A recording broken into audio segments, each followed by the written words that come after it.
샬롬. 전래 동화 6번째.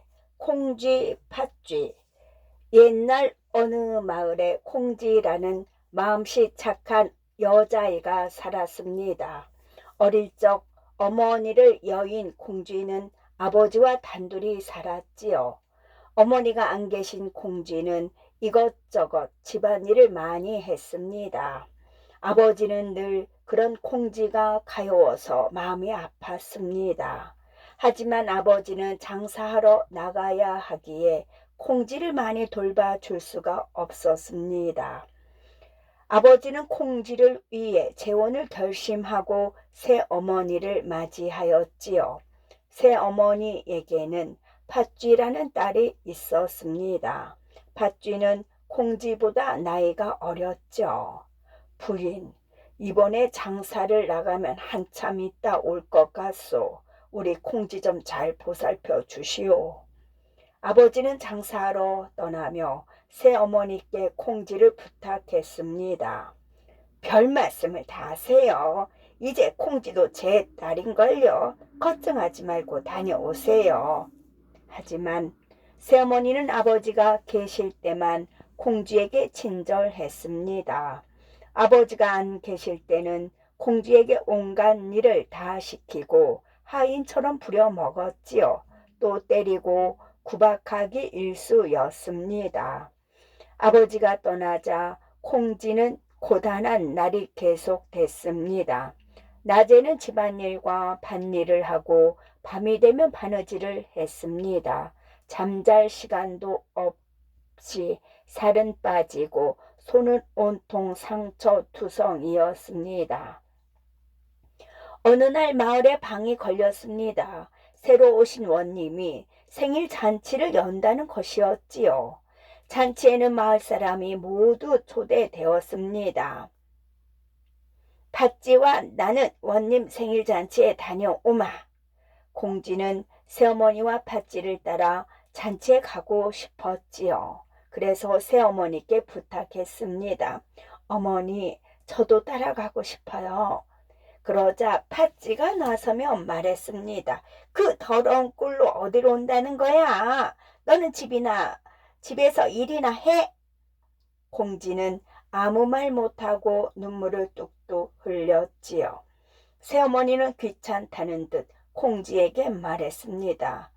저기 큰 항아리에 물을 가득 채우고 마당에 있는 별을 모두 찧어서 쌀 광줄에 담아 두어라. 일이 다 끝나면 잔치집에 오너라. 팥쥐와 새어머니는 예쁜 새 옷을 입고 잔치집으로 향했습니다. 콩쥐는 일을 끝내놓고 오라는 말에 기뻐하였죠. 어서 일을 끝내고 잔치집에 가야겠다고 생각했습니다. 그래서 서둘러 일을 하였지요.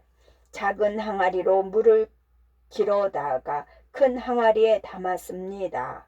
그런데 아무리 물을 옮겨 담아도 항아리에 물이 채워지지 않는 겁니다. 알고 보니 항아리 바닥에 구멍이 나 있었죠. 이걸 어째? 항아리에 구멍이 났으니 물을 담을 수가 없네. 콩쥐는 속이 상해 눈물이 났습니다. 콩쥐님, 왜 울고 계세요? 어디선가 콩쥐를 부르는 소리가 들렸어요. 주변을 두리번 거렸지만 아무도 없었습니다. 콩쥐님, 제가 깨진 구멍을 막아줄 테니 걱정 말고 물을 길어 오도록 하세요. 항아리를 내려다 보니 두꺼비 한 마리가 콩쥐를 보고 있었습니다. 네가 나한테 말을 걸었니? 콩쥐의 물음에 두꺼비가 고개를 끄덕였습니다.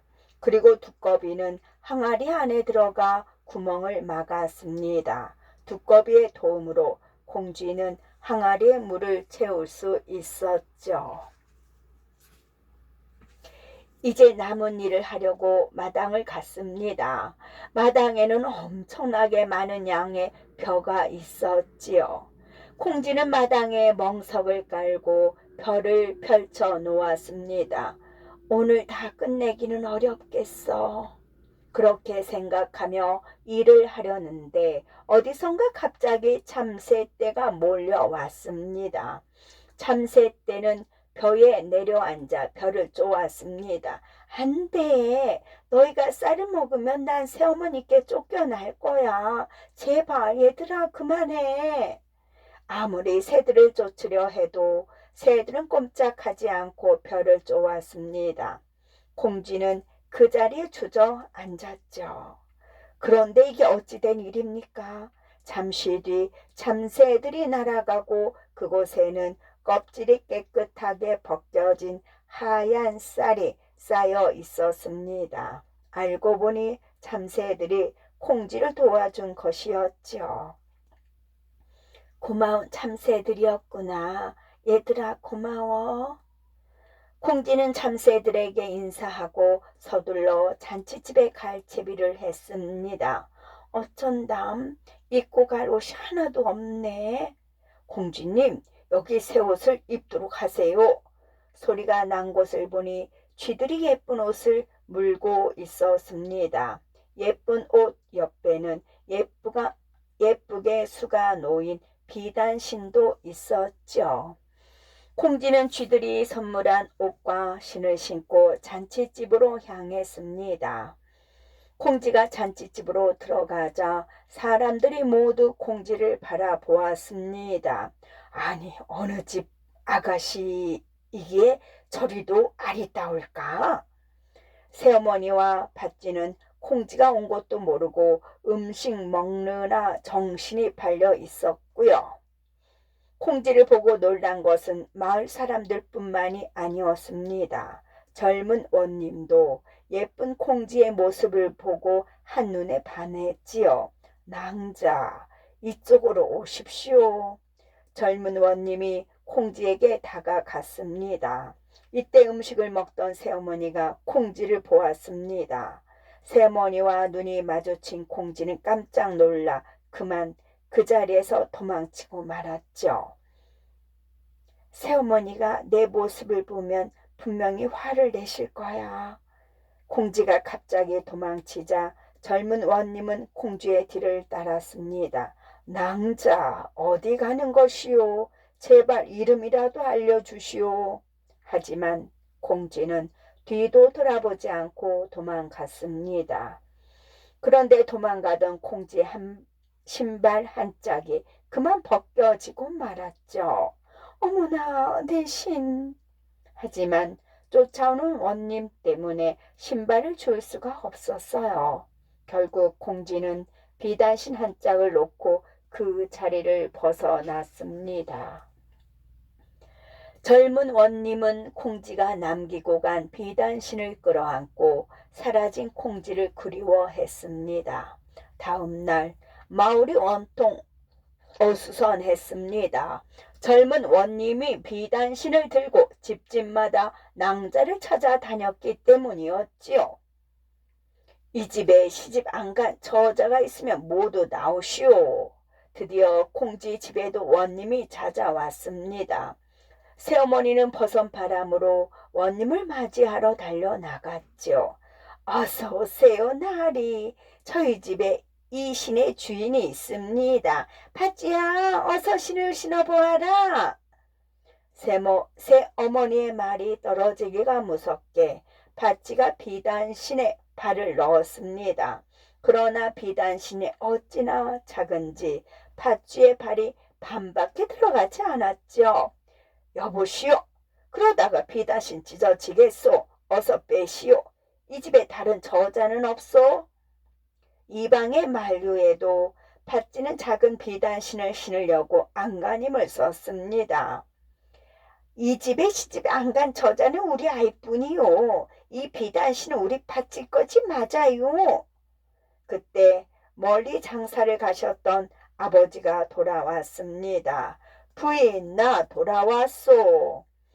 이방에게서 어제 있었던 이야기를 들은 아버지는 이상히 여기고 콩쥐를 찾았습니다. 콩쥐야 내가 왔다. 어디 있니? 콩쥐야. 사실 새어머니가 콩쥐를 나오지 못하도록 해서 콩쥐는 문틈으로 이 광경을 지켜볼 수밖에 없었지요. 아버지는 다시 콩쥐를 불렀습니다. 그러자 누더기 옷을 입은 콩쥐가 문을 열고 나왔습니다.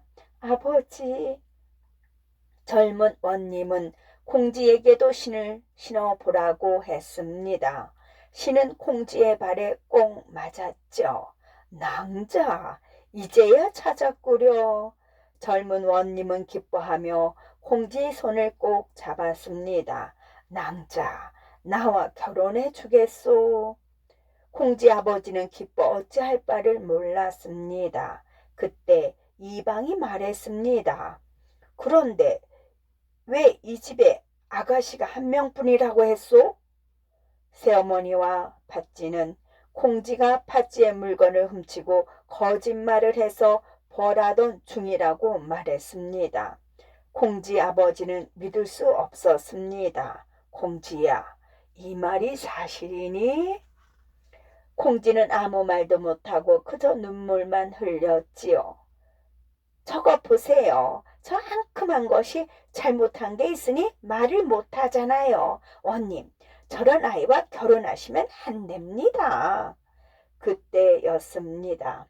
하늘에서 수많은 새떼가 나타나 새어머니와 팥쥐를 애워쌌습니다. 아이고머니 아이고머니 팥쥐 엄마 살려.